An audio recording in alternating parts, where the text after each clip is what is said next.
nakasama siya. Ka-eksena mo siya? Parang ano lang, passion lang. Basta buhay misis? Oh, okay naman. Wala pa ba? Wala. Kasi parang napapayat ko lang. Aba, dapat nagdating sa iyo. Hindi, darating yan pag ano, di ba? She's ano, 10-year-old. 10. Kilala naman niya. 5 na siya. Balitang may bagong love life si Christine. Oo. Na-meet mo na ba? Ano ba? Ewan ko. Wala pang pinakilala sa iyo. Ay, hindi ba siya in-introduce? Hindi pa pinakilala. Hindi, matagal ko nakilala yung kung sino may naliling sa kanya. Kasi matagal na niya kaibigan. Boto ka naman doon. Ayos, okay. Fine.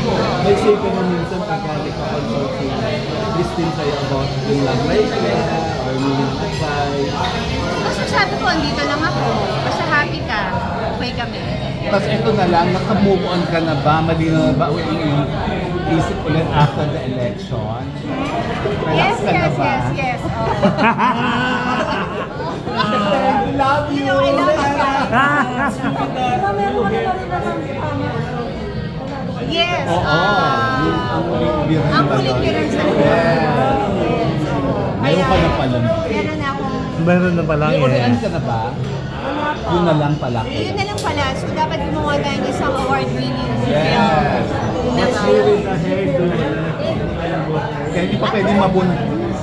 Yung summer pa to, gusto ko na magpagupit. Sabi ko, ano na lang, sa June ko na lang gagawin. Or after my birthday. May tanong si Roldan.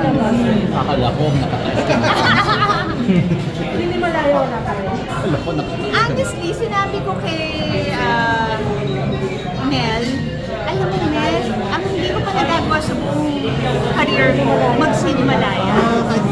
Wala pa akong Sinimalaya ever. Yes, may Star Awards ka na, di ba? Yes, ano yun? Entrance. Entrance, at saka Metro Manila Film Festival and Manila Film Festival. FAP, wala pa akong FAP. FAP and Urian, wala. Anong role mo sa Puhon? Sa Puhon, kapatid kami ni, ni Janice Lotlot. Tapos, asawa ko sa JC Devilla.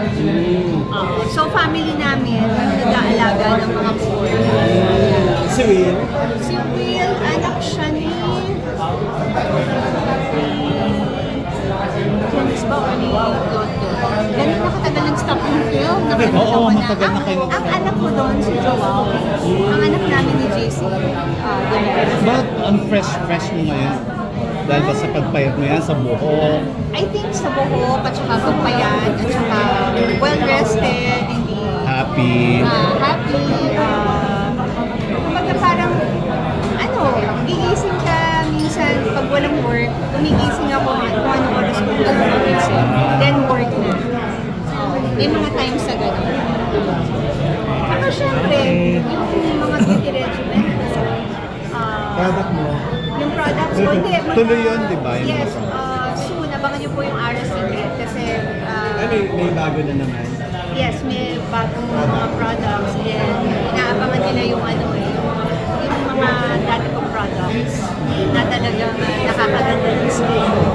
So ngayon, nasa process ako and abangan nila yung pinapadevelop kong product para sa ikagaganda ng buhay ng isang tao. Wow!